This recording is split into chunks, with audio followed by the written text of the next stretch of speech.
Queria pedir a todos para que vocês, por favor, silenciassem os seus celulares durante toda a sessão. Informamos também que disponibilizamos internet Wi-Fi livre na sala. Vejam então agora na tela a senha para acessá-la.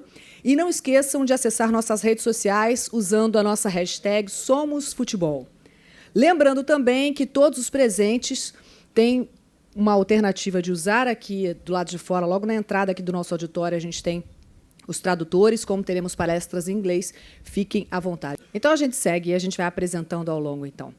Para começarmos a segunda sessão da Semana de Evolução do Futebol Brasileiro sobre Gestão Esportiva, convidamos agora ao palco ele que conquistou a Copa América em 2004 e a Copa das Confederações em 2005 pela seleção, destacou-se em grandes clubes como Corinthians, Valência e Arsenal e hoje é coordenador de seleções da CBF. Senhoras e senhores, por favor, Edu Gaspar.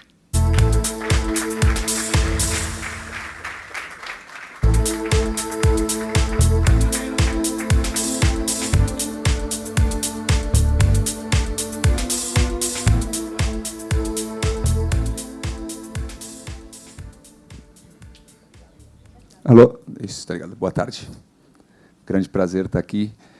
E depois da aula que nós tivemos no período da manhã, sem dúvida nenhuma não vai ser uma tarefa fácil aqui para nós, mas acho que nós temos algo importante para apresentar.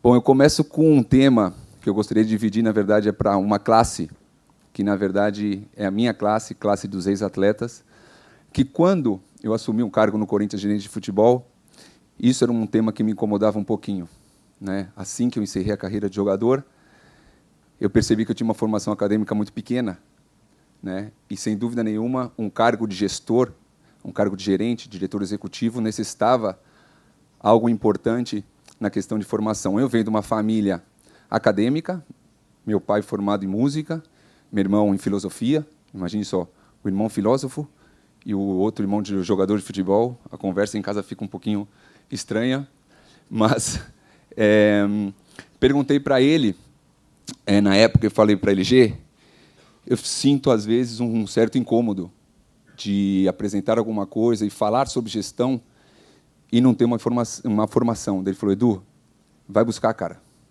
vai atrás, porque o lado prático que você tem de Europa, de Corinthians, o expertise que você pegou ao longo do tempo, vai atrás para tentar equilibrar o seu lado acadêmico. Então, existem formas, né? Então, eu começo, na verdade, passando esse recado para os ex-atletas, os atletas estão aqui, que existem realmente formas de buscar melhorias e etc., para que a gente possa dar cada vez mais conteúdo às equipes que nós sempre estamos aí cuidando. Rapidinho, uma passagem como atleta, porque fiz questão de colocar isso, porque muita gente também não me conhece, né? Tive passado pelo Corinthians, Arsenal, Seleção Brasileira e Valência.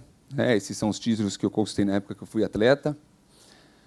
Época de gestor no Corinthians, comecei em 2011, já com a felicidade de conquistar títulos importantes, né, que me ajudou bastante na autoconfiança, na autoestima, né, de começar uma nova carreira, de dar o passo à frente de uma nova carreira.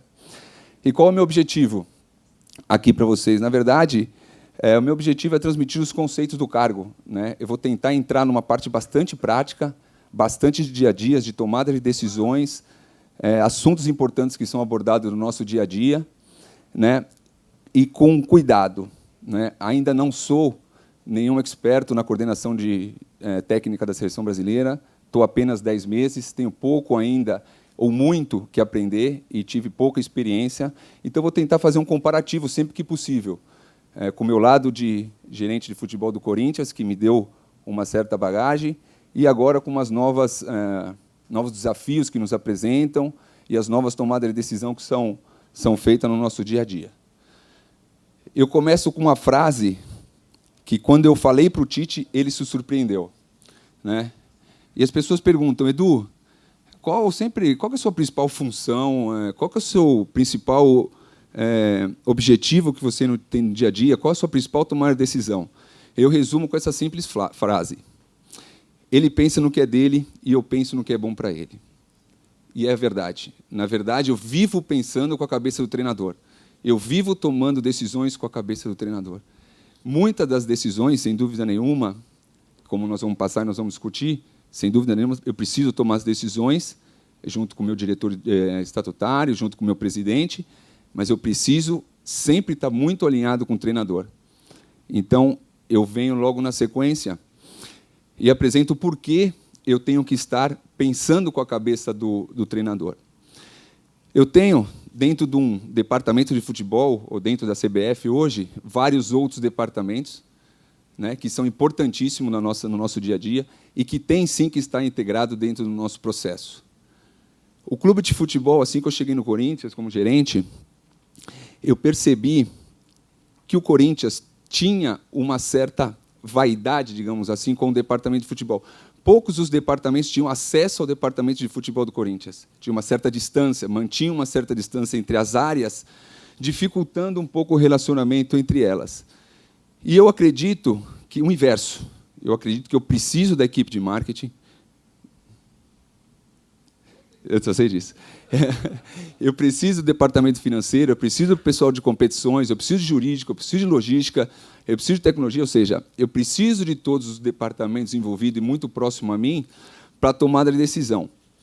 E por que eu falo com a cabeça do treinador inicialmente? Porque muito dessas decisões aqui ele não participa. O início das decisões que são tomadas dentro do departamento de futebol, obviamente, ele não tem que participar.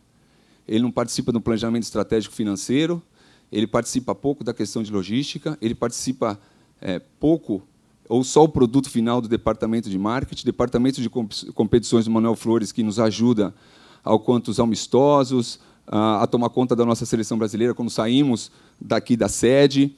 Então, eu faço o primeiro filtro, já pensando o que seria bom para ele. E quando eu falo ele, eu falo toda a comissão técnica. Vocês sabem como o Tite é, como ele gosta de integrar, como ele gosta de falar.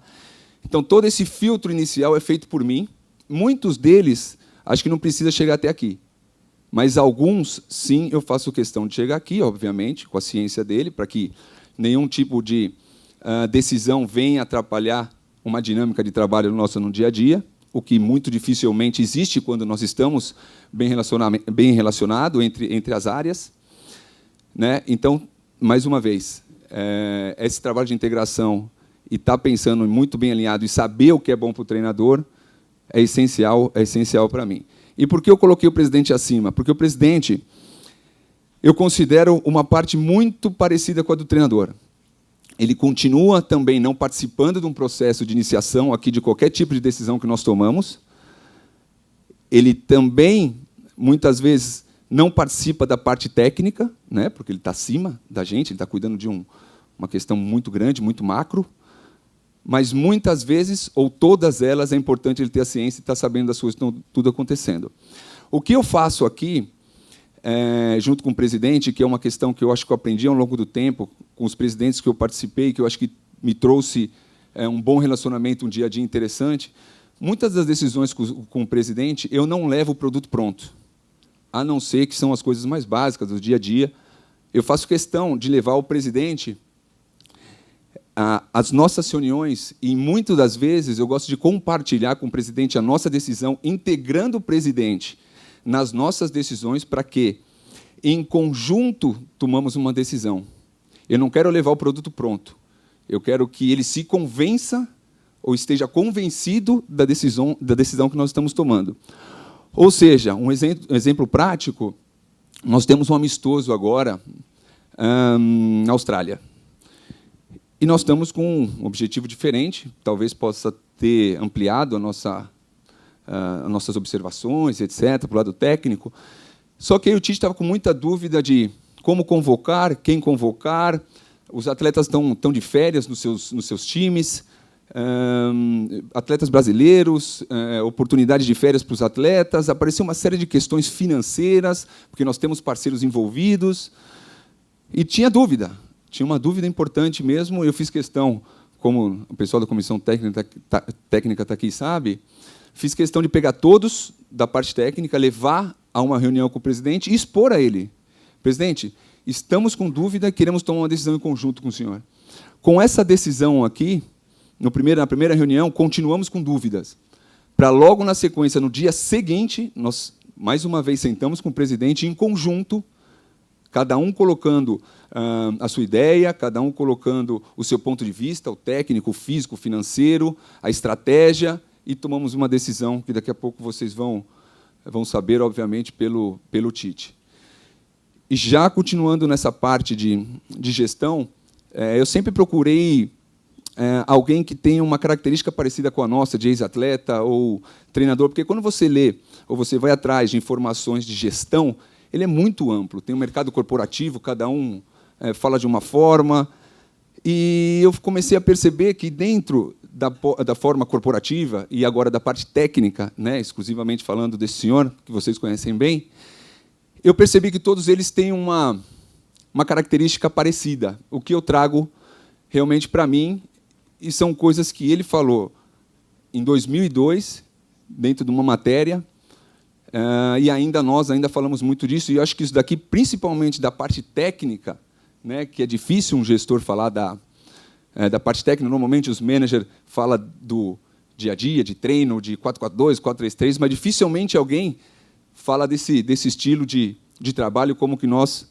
falamos no dia a dia. Então, a inovação temos que estar buscando sempre, criando coisas novas, projetos novos, independente da posição que você se encontra, tem que estar buscando fundamentos.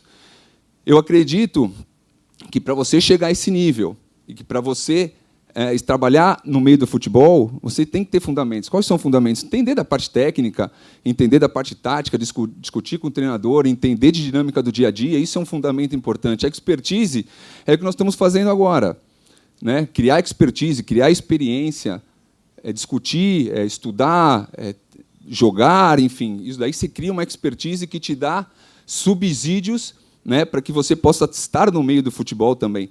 A imparcialidade não tem como a gente fugir dela. Nós estamos aqui tomando decisões constantemente. E muitas das decisões, elas têm que ser imparcial 100% delas. Existem fatores, existem momentos nas nossas decisões que delicados. Eu vou dar um exemplo que teve uma época no Corinthians, o Júlio César, que era um goleiro da base, que saiu do Corinthians e foi para o Náutico, queridíssimo internamente, estava num momento difícil no nosso dia a dia por causa que o Cássio chegou, o Walter chegou, o Júlio começou a perder um pouco de espaço. Só que as reuniões feitas com o nosso presidente, com o nosso diretor estatutário, com todos os envolvidos da parte diretiva, sempre pegavam um lado emocional. Poxa, mas o Júnior é muito legal, cara, não dá trabalho, é um cara parceiro, é um cara que está sempre com a gente, é um cara que treina bem, é um cara que veio da base. E eu falava, mas só que ele está perdendo espaço, né? Não sei se vale a pena a gente renovar com ele, sendo que ele pode vir a ser o terceiro goleiro, a gente subir alguém da base.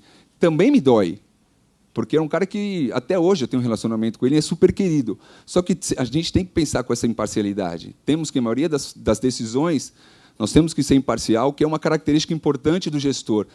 A solidez, eu tive uma aula de solidez com o Arsène Wenger, e vou dar um exemplo para vocês, que eu tive uma vez, jogando no Arsenal ainda, acho que o Gilberto até pode lembrar, o time vindo muito bem, eu jogando partidas importantes, a equipe vindo numa sequência muito boa de vitórias, e eu olho, num dia antes do jogo, eu olho na parede e não vejo meu nome na lista. Eu vindo jogando, o time jogando bem, e eu fiquei indignado que meu nome não estava na lista.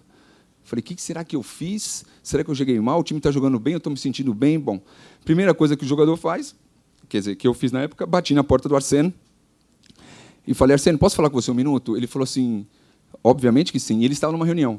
Ele saiu da sala dele, foi para outra sala e me recebeu. Quando ele me recebeu, eu comecei a desabafar com ele. Pô, Arsène, eu estou bem, eu preciso jogar, eu preciso de minuto, tem a seleção brasileira, eu estou num momento muito bom, a equipe está num momento muito bom, nós estamos... E comecei a indagar um pouco o porquê eu não estava na lista. Ele, muito educadamente, falou, você espera um minuto? Eu falei, claro. Ele foi, na sala dele, voltou com um livro. E no livro me mostrava quantos jogos eu tinha feito, me mostrou quantos minutos eu tinha jogado, me mostrou a minha queda física nos últimos minutos que eu estava tendo, a sequência de jogo que nós tínhamos para frente, mas tudo na classe.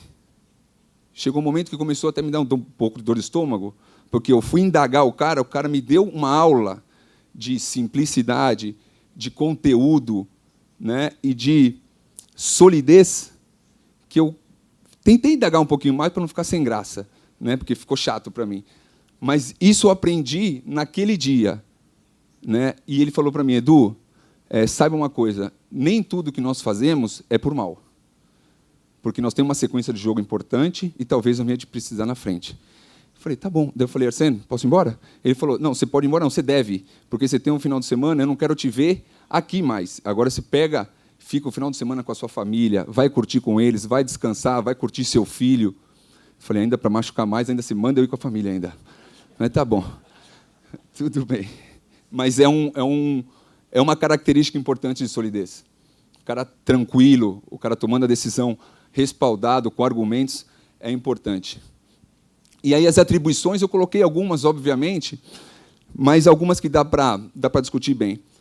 Equipe multidisciplinar. Bom, dentro do nosso dia a dia, nós temos vários profissionais, várias áreas envolvidas, vários profissionais envolvidos, né? Uma equipe multidisciplinar, vários profissionais juntos, com características diferentes. Preparador físico, médico, enfermeiro, podólogo, treinador, auxiliar técnico, cada um com uma característica interessante, né? Que é, bom, aqui eu tenho 4 delas. Na verdade, sei muito pouco de cada uma delas. Sei muito pouco da área da preparação física, sei muito pouco como discutir com o treinador de goleiro, o Kleber Xavier, auxiliar, e o Silvinho, que é auxiliar que fica na Europa. Então, é uma equipe multidisciplinar, é composta por vários profissionais. E como liderar esses vários profissionais, né? Como unir todas essas informações, né? Como estar com ele todos os dias? Nada mais é do que organizar o nosso dia a dia para que cada um, dentro da sua função, possa proporcionar ao treinador as informações pedidas para o treinador, né? E liderar. O que eu considero liderar? 2 assuntos que talvez eu possa abordar um pouquinho mais para frente, mas são 2 palavras que eu levo para a minha vida, que eu aprendi no meu dia a dia. Liderar, para mim, significa, primeiro, ter conteúdo. Com conteúdo você consegue liderar. E segundo, para mim, é ter respeito. Com conteúdo e respeito, você lidera. Você não precisa entender 100%, eu não vou falar que eu entendo de medicina, mas eu entendo um pouco para conversar com o médico, entender o processo, o que ele precisa levar ao treinador, quais são as informações do treinador, o que o preparador físico precisa, quais as responsabilidades do preparador físico. Isso eu sei. Mas não sei tanto como, por exemplo, o Fábio. Mas eu converso com ele com um certo conteúdo e com respeito, eu consigo liderar ele. Eu consigo conversar com ele. E aí integrar as áreas é o que eu estava falando. Não tem como. A gente, com uma equipe multidisciplinar, fazer todos funcionarem, né, todos se integrar junto, é uma questão de dia a dia, é uma questão de estar presente, é uma questão de estar ao lado deles, né, entender o processo, é o que eu estava falando. Realmente, entender o processo e a logística de informação interna, que eu chamo, ela é extremamente importante. Como que chega a informação ao treinador?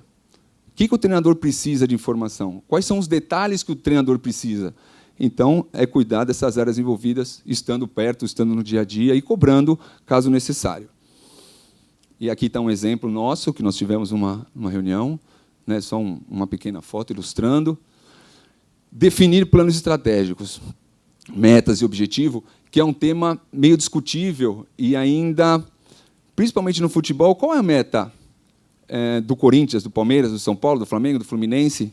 É óbvio que é ganhar sempre, né? Mas só que existe uma meta realista, né? Existem algumas metas que não são tão realistas. E qual metas trabalhar? Eu prefiro trabalhar com o realista. Se eu sou um time que, com todo respeito, saiu da Série B, está na Série A, coloca como meta ser campeão brasileiro, é algo fora da realidade, para mim. Então, vamos passo a passo, algo tangível, né? Então, os objetivos. Eu tenho um exemplo aqui, que isso daqui é a forma que eu traço algumas metas e a forma que eu coloco algumas questões internas, né? O amarelo aqui é a equipe principal. Essa daqui é a 15 e essa daqui, a amarelinha, é a 17. Então, através de cada cada data dessa que eu tenho um exercício que eu faço por trás dela. O que me norteia para que eu possa tomar alguma decisão estratégica, para que eu possa ter uma meta, para que eu possa ter um objetivo, são essas datas aqui. Vou dar um exemplo mais prático. Se eu estou aqui, chegando no dia 28, do dia 28 para trás, eu começo a fazer um planejamento. Quando que é a convocação? O que nós vamos fazer? Que tipo de observação? Qual a nossa meta da observação? O que o Tite precisa? Qual tipo de observação que o Tite vai precisar? Daqui dessa data para trás, eu começo a planejar. Eu começo a pensar. Eu começo a ser proativo. A proatividade é o que me atrai. E aí, analisar os relatórios e tomada de decisões táticas e estratégicas. Isso eu coloco mais para relacionamento, né? Eu preciso me relacionar muito bem com os clubes, né? Os clubes nos fornecem os atletas, né? E quanto melhor relacionado eu estou com os clubes, melhor eu posso ter um relacionamento melhor eu posso estar junto aos clubes para que eles possam entregar os atletas da maneira que a gente espera. E aí nós criamos, junto com o Fábio, junto com toda a nossa equipe, nós criamos um relatório que, logo após que os atletas saem das suas convocações, os clubes já recebem um relatório de exatamente tudo o que aconteceu, da parte física e da parte clínica. Então, qual que é a importância disso aqui no dia a dia para os clubes? Quando o atleta fica 9 dias com a seleção brasileira, volta ao seu clube, e o clube não sabe exatamente o que foi feito dentro da seleção brasileira, é muito difícil que o clube venha tomar uma decisão nos próximos jogos. Pô, eu tenho um jogo na sequência, mas será que ele está bem para jogar? Será que dá para ele jogar? Será quantos minutos ele treinou? Qual a intensidade do treino que ele treinou? Então, com esse tipo de informação, eu facilito o clube a tomada de decisão para o jogo seguinte dele. Então, isso é o relacionamento que nós estamos criando com os clubes para que, como eu disse, cada vez melhorar isso, porque eu preciso realmente dos clubes ao nosso lado, porque são os que nos fornecem os jogadores. E entre outros. Então, aqui eu falei um pouquinho de liderança, falei um pouco de integração, de plano estratégico, analisar os relatórios, que é o tipo de relacionamento, um pouquinho de cada, e, obviamente, que tem muitas outras atribuições, que, senão, a gente vai perder muito tempo. Isso daqui é um pouquinho teórico, cansa um pouquinho. Okay? Eu vou entrar na área um pouquinho mais prática daqui a pouco, depois dessa frase. Essa frase, o primeiro dia que eu li, eu gravei, e sempre que eu posso eu uso. O planejamento não é uma tentativa de predizer o que vai acontecer. Ou seja, o planejamento não quer dizer o que vai acontecer lá na frente. O planejamento é vamos fazer agora. O planejamento é um instrumento para raciocinar agora, como eu falei, sobre que trabalho e ações será necessário para hoje. Ou seja, vamos fazer o planejamento hoje para merecer um futuro. Ou seja, aquele planejamento que eu mostrei ali um pouco atrás mostra que o produto final é um planejamento e não a informação. É sempre o trabalho. Então, você planeja, você estuda, você pesquisa, você conversa, você se reúne. Talvez você possa fazer um planejamento bacana como talvez possa ser aquele ali. Mas se você não operar ele, se você não trabalhar, não tem planejamento. Tem um planejamento, tem uma folha, mas não tem um planejamento. Então, o trabalho, que é o que nós estamos, creio eu, passando a todos, a forma que nós estamos trabalhando, como nós estamos trabalhando, sem dúvida nenhuma, é um ponto interessante desse. Então, nós pesquisamos, nós fazemos todos o planejamento possível, mas, no final, nós vamos executar com certeza absoluta. E aqui é uma ideia sobre o nosso planejamento estratégico também, que aquela folha que eu passei um pouco, eu considero um pouquinho mais macro, né, um pouquinho maior, né, que eu tenho que pensar um pouco mais ano, mais meses, e o treinador não tem como pensar anos e meses. O treinador, eu creio, que tem que pensar mais no seu próximo jogo, na sua próxima convocação, no seu próximo adversário, que ele pensa um pouquinho mais micro. E nós, gestores, temos que, não tem jeito, temos que pensar com metas, estratégias, etc. Então, aqui foi criado também um microciclo, né, que eu acho que está sendo um diferencial para nós aqui. E eu vou explicar a forma, como está escrito ali, de trabalho que nós estamos fazendo nesse microciclo. Ou seja, foi criado vários estágios dentro da seleção brasileira, em um período de trabalho em cada um desses. a pré-convocação, ou seja, nós estamos num período de pré-convocação agora, né? Então, se eu estou no período de pré-convocação, eu tenho minhas atribuições. Não é porque eu só vou convocar dia 19, se lá em janeiro, fevereiro, eu não tinha muito... Não, eu estou num período pré-convocação e cada um da nossa equipe tem uma responsabilidade. Qual a responsabilidade de cada um? Eu tenho minha responsabilidade, a parte física tem uma responsabilidade, o Fernando Lázaro tem a responsabilidade, o Kleber, o Tite e assim por diante. Todos eles com uma responsabilidade para quê? Para que o Tite possa fazer uma boa convocação. Então, inicialmente, eu tenho uma pré-convocação, todos eles com as suas responsabilidades. Começou a convocação, o Tite convocou, demos a ele todos os materiais possíveis para que ele possa convocar. Ele está seguro da convocação pelo trabalho da pré-convocação. Convocou. A gente entra com outra análise. Então, esquece a pré. A pré já foi, já convocamos. Agora nós estamos na pré-convocação, que é outras responsabilidades. Continua com outras responsabilidades. Ou seja, a sintonia fina. Eu pego os 23 convocados, e mais 7 ou 8 que são pré-convocados, que a gente tem uma lista. Desses daqui, a gente acompanha exatamente tudo. A gente sabe se o atleta está chegando com uma autoestima, com uma baixa estima, se ele jogou bem, se ele jogou mal, se ele fez gol, se ele foi substituído, se ele jogou muitos jogos, para que essa data aqui, o Tite tenha todas as informações também possíveis. Ou seja, não sei se eu me fiz explicar bem. Pré-convocação, todas as informações dos nossos 23 atletas e mais 7, caso aconteça alguma coisa. Por que isso? Dessa data da convocação aqui até essa aqui, eu tenho mais 15 dias. Eu tenho uma pré-convocação e, perante o regulamento, eu sou obrigado a convocar 15 dias antes para esse período aqui. Esse período de 15 dias é muito tempo para os atletas que nós estamos convocados.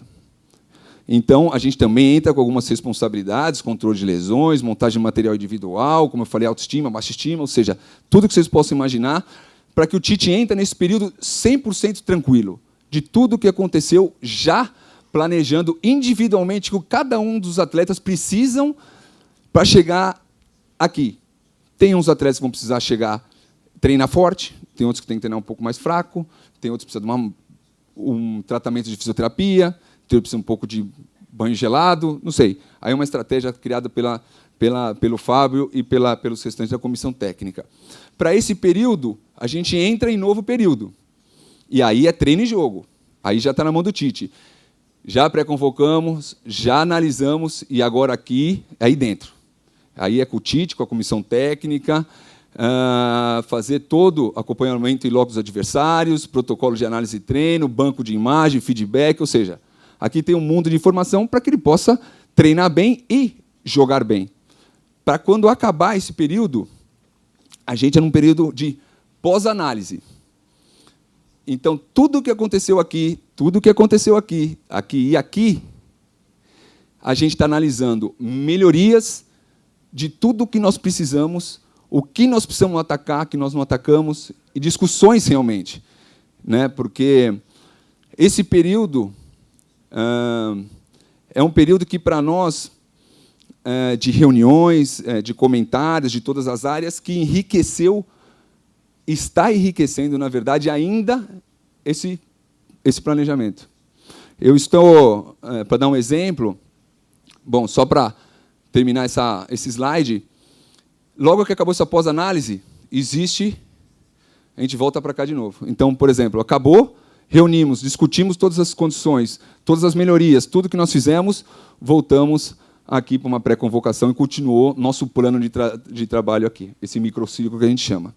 Com os exemplos de uma pós-análise. O que deu a pós-análise para nós?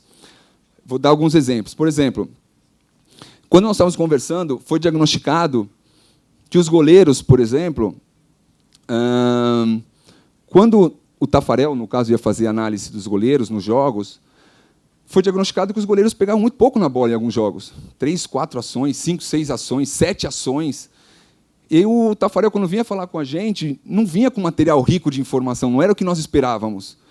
E aí nós criamos um plano estratégico também, ali de novo, e falamos, Tafarel, ao invés de você ver o jogo, você vai ver o treino e o jogo. Então, você vai um dia antes no clube, pede autorização ao clube, vê o treino, porque o treinador de goleiro consegue diagnosticar a parte técnica, como que o goleiro está indo, se ele está bem, se ele está mal, qual o nível do treino que ele está tendo, porque os goleiros treinam muito, e depois vai para o jogo. Aí ele volta agora realmente com um informativo muito mais rico para o Tite. Para logo depois, esse case criado, que foi super interessante. Os atletas, quando vêm da China, quando são convocados da China, eles param uma semana antes que todos. Só que eles param e vêm para o Brasil. Eles ficam uma semana sem treino antes de entrar no nosso período de convocação. Então, nós falamos, poxa, como que nós podemos, no alto nível que a gente espera, o cara desempenhar um bom papel, ficar uma semana parado para começar os trabalhos com o Tite? Está errado.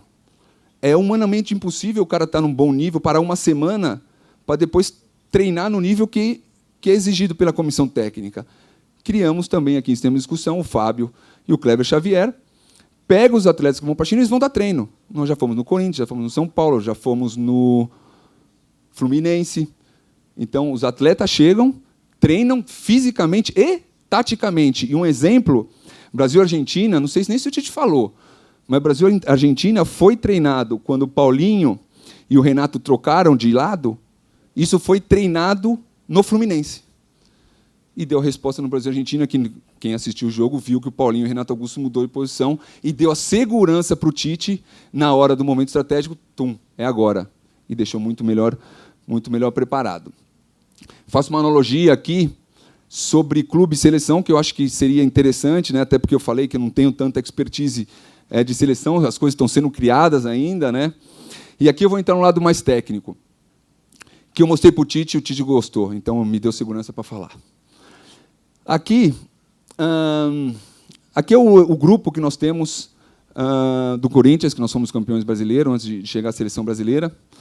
E foi discutido quando o Tite voltou, foi feita uma reunião em casa, e ele falou para mim, eu falei para ele assim, Tite, qual o sistema que você gostaria de jogar? O que você acha interessante? Daí ele me indagou. Ele falou assim, mas por quê, Edu? Eu falei, sabe por quê, Tite? Porque depende do sistema de jogo que você quer jogar, eu não tenho um elenco para o seu sistema. Se você domina um 4-2-3-1 e eu não tenho a característica individual para jogar o 4-2-3-1, eu tenho que remontar o meu elenco. Se ele fala assim, Edu, eu quero jogar o 4-4-1, ou 4-1-4-1, desculpa. A gente discute individualmente a característica do 4-1-4-1 do Tite, em cima da linha de 4, o que ele espera do primeiro volante, da outra linha de 4 e do outro. Em cima das características individuais deles, a gente coloca nosso elenco e vê se nós temos. Porque no Brasil, a gente trabalhamos dentro de uma realidade inerente. Ou seja, nós precisamos dar resposta a curto prazo, principalmente os treinadores. E para os treinadores dar resposta a curto prazo, ele precisa ter um grupo já equilibrado em cima do sistema que o treinador pensa em fazer. Então, se o treinador pensa um 4-2-3-1, porque ele domina o 4-2-3-1, porque ele sabe aplicar o 4-2-3-1, e você não tem um elenco. Então, você tem um elenco para 4-1-4-1. Só que o treinador, aí que está o negócio, o treinador não sabe aplicar o 4-1-4-1. Porque você ver um sistema é uma coisa. Agora, você aplicar o sistema no seu dia a dia de trabalho é outra coisa. Então, a importância dos treinadores está sempre muito atualizado quanto a todos os sistemas e saber aplicar todos os sistemas. Saber treinar todos os sistemas. Como que eu treino uma linha de 4 no 4-1-4-1? Qual o movimento deles? Qual o movimento do meu primeiro volante? Ele tem que sair mais? Tem que sair menos? No 4-2-3-1, qual é o posicionamento dos meus dois volantes? Qual é a característica deles? Em cima da característica deles, eu posso fazer meu planejamento. Né? Então, aqui fica uma discussão muito bacana que eu tinha e tenho ainda com o Tite, e que é aí que eu coloco a diferença. Na seleção diferente. Ele falou, eu gosto do 4-1-4-1. Pô, legal. Então, você vai e convoca. Então, dentro das suas características, dos atletas que ele gostaria, gosto de uma linha de 4 um pouco mais rígida, o primeiro volante com um pouco mais força, com saída de bola, um flutuador, um cara de um 9 com característica X, ele convoca, é diferente, mas o que deu a ele a segurança de fazer o 4-1-4-1 foi o know-how do clube.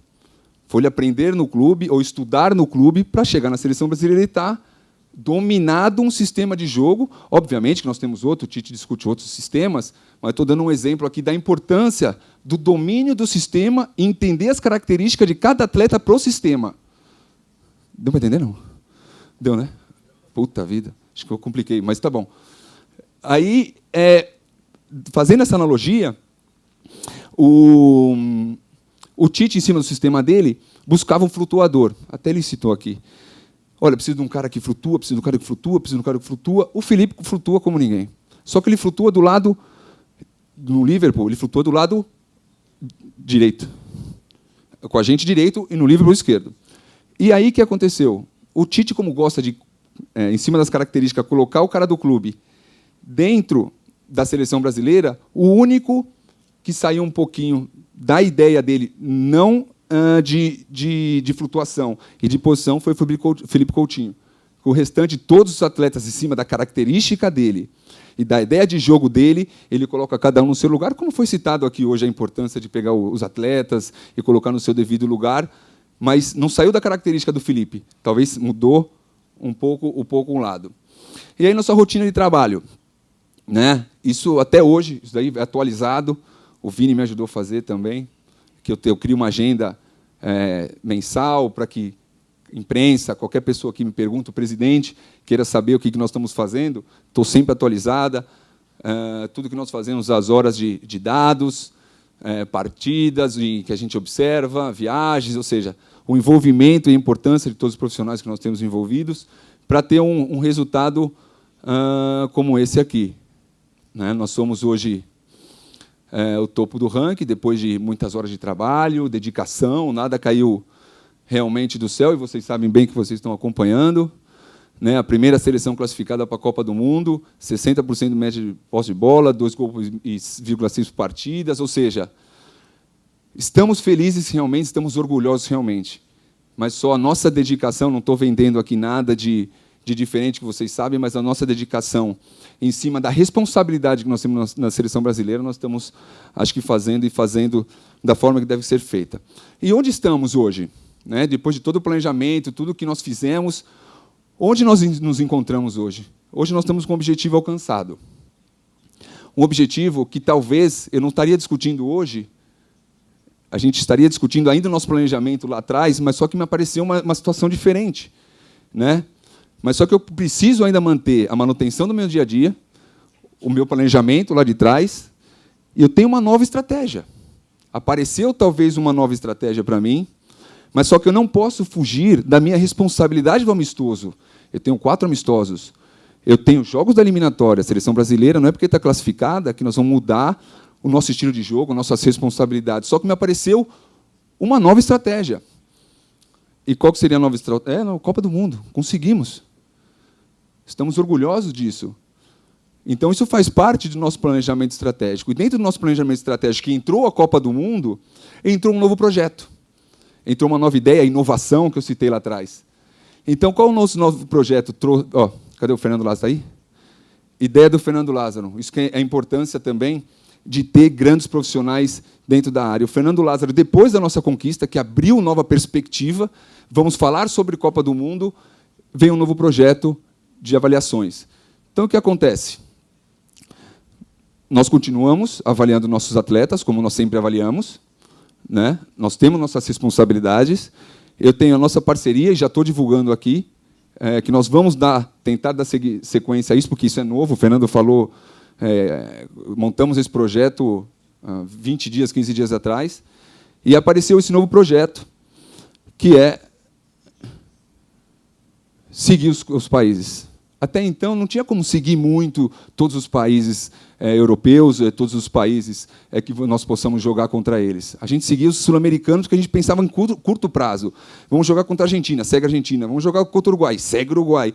Só que agora abriu uma perspectiva diferente de Copa do Mundo. Então, um projeto diferente. Né? Aí a ideia é integrar os clubes dentro desse processo nosso, porque para eu avaliar todos esses países, no nível da informação que a gente busca, eu precisava ter um efetivo gigante. Já vi. Gigante. Então, qual foi a ideia do Fernando? Vamos integrar, como os clubes têm grandes profissionais vinculados às suas áreas de análise, nós pensamos em dar a cada um dos clubes que tem a possibilidade e disponibilidade um país para que seja acompanhado. Cada país desses será seguido por um clube, né, um profissional de um clube, caso autorizado, e, possivelmente, esse profissional que está avaliando, caso venha fazer um bom trabalho e criar uma dinâmica legal, pode vir a ser convocado pela seleção brasileira para estar conosco dentro do Mundial. Ou seja, estou conseguindo fazer uma análise com os clubes, que eles vão passar relatório, estou fazendo uma integração seleção brasileira e clube, estou motivando o profissional para que, se ele faça um bom trabalho aqui, ou seja lá onde for, ele está conosco também numa Copa do Mundo. Você imagina a motivação deles, né? E porque não tenho como contratar essa quantidade de gente para fazer todo esse tipo de trabalho, né? Então, esse é um novo projeto que nos apareceu, e aí ilustra um pouquinho, né, o que eles irão fazer. Por exemplo, se tem que ir para o Marrocos, por exemplo, ele vai ter que seguir, não tem jeito, porque lá eu vou ter também muitos atletas envolvidos, que não só as seleções. Então, eu queria ilustrar a vocês que, além das seleções, tem os atletas das seleções, individualmente falando, características, né, todas as informações possíveis. Vou passar rápido, para refletir, que já estou terminando. Assumir responsabilidade. Não tem jeito. Estar num grande clube, estar numa seleção brasileira, estar à frente, requer uma responsabilidade e assumi-las. É pressão, é difícil, as pessoas te contestam, você é sempre colocado nessa situação, por exemplo, que eu não domino, mas é uma responsabilidade. Eu preciso assumir a responsabilidade, não ter medo da minha responsabilidade.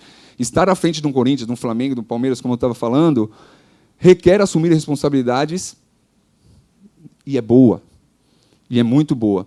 Informações, a busca constante de informações.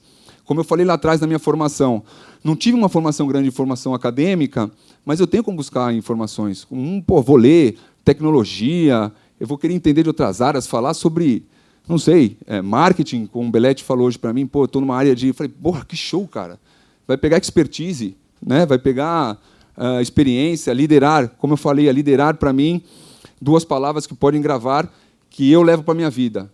Conteúdo e respeito. Conseguimos liderar dessa forma. Dominar a comunicação. Eu acho que nós temos um cara que domina muito bem, que é o Tite. Como falar, como interagir, como passar a mensagem que ele quer, eu acho que é imprescindível e, para mim, um dos pilares dos treinadores. Os treinadores de futebol, os gestores, mas principalmente os treinadores, precisam se comunicar muito bem. Isso, para mim, é um diferencial que pode ser seguido. E ser proativo. Ser proativo é o que eu estava falando. Você tem que realmente ir para cima, você tem que buscar coisas, você tem que fazer projetos, você tem que ir atrás de tecnologia, você tem que conversar com as pessoas, você tem que ajudar os clubes, ser proativo e não reativo. O exemplo, eu vou dar rapidamente. Aqui, como eu falei para vocês no começo, eu tinha a principal, nós temos a seleção sub-17 e nós temos a seleção sub-15, já planejado para até o final do ano. Tenho tudo que a gente possa imaginar aqui já está sendo discutido. Só que aqui eu tenho um problema. Eu não tenho calendário para sub-20. Eu só tenho uma data oficial para 2020, aqui, janeiro de 19. A seleção brasileira, sub-20, só tem uma data oficial, que vai ser esse aqui, sul-americano sub-19. O que eu tenho que fazer com isso? Ser proativo. Eu preciso criar algo para a seleção. Eu preciso entender do treinador, do Amadeu, no caso, o que ele precisa para estar bem nessa época. Contra quem jogar? Quantas vezes treinar? Que seleção convocar? Qual é a forma que nós vamos convocar? Como que nós vamos observar? Só que eu preciso ser esse proativo. Porque se eu ficar aqui esperando alguém me trazer algo, eu vou ter problema aqui e aqui muito mais. Tá? Um pequeno exemplo. E aí as pessoas sempre falam assim, pô, aqui eu vou viajar um pouquinho. Aqui as pessoas sempre falam assim, pô, Edu, mas legal, apresentou, falou, mas o que você é? A sua crença? Vamos lá. A minha crença, eu acredito que nós que estamos à frente do futebol, que trabalhamos com o futebol, temos algo a passar. Nas nossas decisões, a gente está passando algo o ganhar, o perder, o empatar. Eu acho que o futebol é um pilar da sociedade e influencia, sim, a vida das pessoas. A minha decisão, a do Tite, no caso, dos atletas, qualquer tipo de comportamento é o suficiente para influenciar a sociedade.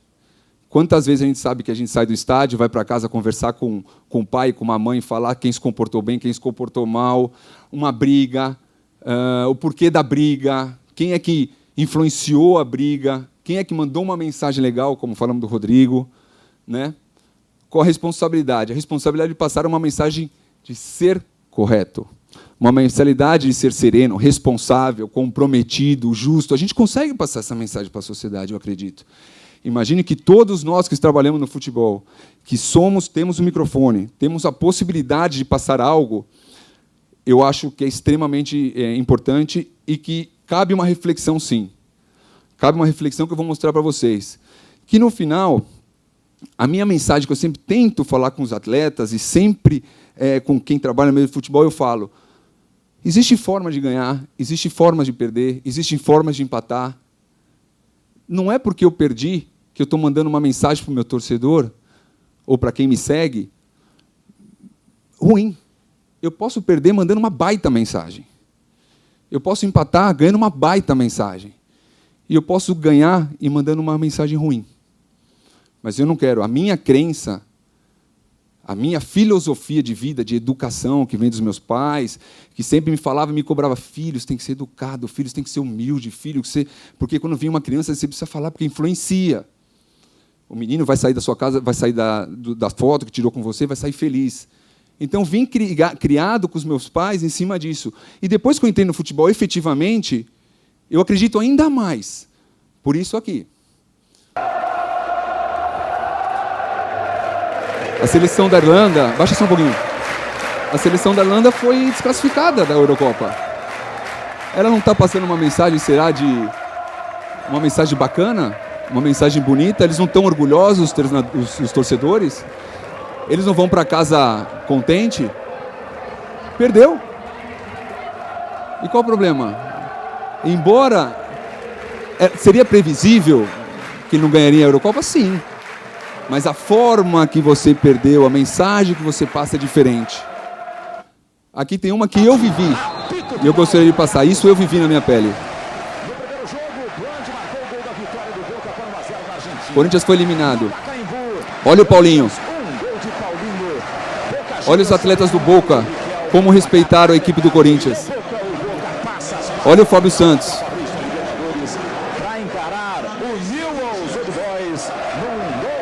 Será que aqui eles não estão passando alguma mensagem para o torcedor corintiano? Por mais que doeu pra caramba a eliminação? Será que os atletas não passaram alguma coisa? Depois de empatar o jogo, mesmo assim, você vê essa cena espetacular no Pacaembu. O torcedor corintiano mostra que realmente é fiel, embora toda a peça argentina. Olha a forma respeituosa que os jogadores comemoraram a classificação dentro do Corinthians. Será que também eles não passaram algo? Com esse invencível Carlos Bianchi contra times brasileiros em mata-matas. Os jogadores do Corinthians ainda reunidos. Olha o Riquelme, que é um cara polêmico muitas vezes. Olha o que ele vai fazer daqui a pouquinho. A saída dos atletas do Corinthians estão ali num momento. Isso eu vivi, eu estava lá. Eu estou falando porque eles passaram alguma coisa para nós, os atletas. Nós perdemos, doeu pra caramba na nossa pele perder. Não queria ter perdido de tudo que nós fizemos. Todo o planejamento, o que nós pensamos, tudo que nós gastamos. Não está entendendo muito, não. O Corinthians não passou, não. O Boca passou. O jogo terminou empatado por 1-1. Essa é a maior demonstração de fidelidade de uma torcida. Assim se deve torcer. Isso é civilidade, isso é amor ao time. Olha o Riquelme, onde ele foi? Foi cumprimentar os atletas do Corinthians, reconhecendo e dividindo um pouquinho da dor. Você acha que o Tite estava feliz? Olha aqui. Os atletas reconhecendo, se abraçando. não querendo brigar com os jogadores do Boca, não querendo reclamar com o juiz, não querendo ir lá bater no juiz, não querendo encontrar nada. Olha como ele está. Quem conhece sabe como ele está. Sabe o quanto ele é competitivo. Como ele está pisando firme. Será que se ele não vá na arbitragem, ao qual ele olhou feio, ó, ele não estaria passando para o torcedor brasileiro, não estaria uma reflexão contrária? Né? E não quero levar para o lado emotivo, não. Esse é o último vídeo. É um fato. Nós estamos inseridos dentro da sociedade. Nós podemos influenciar ações, nós podemos influenciar coisas importantes, passar mensagem importante para alguém. Olha que legal, brincando com a criança, passando uma mensagem legal. E isso não é marketing. O Rato sabe bem que o marketing não brinca com essas coisas. Isso aqui, para fazer uma ação dessa, você precisa envolver o presidente do clube, precisa envolver os atletas, dirigentes, marketing, competições, para fazer algo como isso daqui. Então, a minha crença, eu fico aí. He is a Sunderland fan through and through, but Everton has got a place in his heart, and he's proud to be wearing his Everton strip at the minute. Um pegando o adversário do outro, passando uma mensagem de, pô, eu quero ganhar de você, cara, mas eu posso mandar uma mensagem legal. Então, que vocês não levem essa situação para o lado emotivo, mas levem para o lado de reflexão um pouquinho, porque nós podemos sim passar alguma coisa, né? E é isso, gente, não tem jeito. Para mim, eu acredito bastante e que todos ficam com uma reflexão que o futebol é sim uma pilar da sociedade, influencia sim diretamente a vida das pessoas. Então, desculpa o tempo, agradeço a paciência de todos e muito obrigado.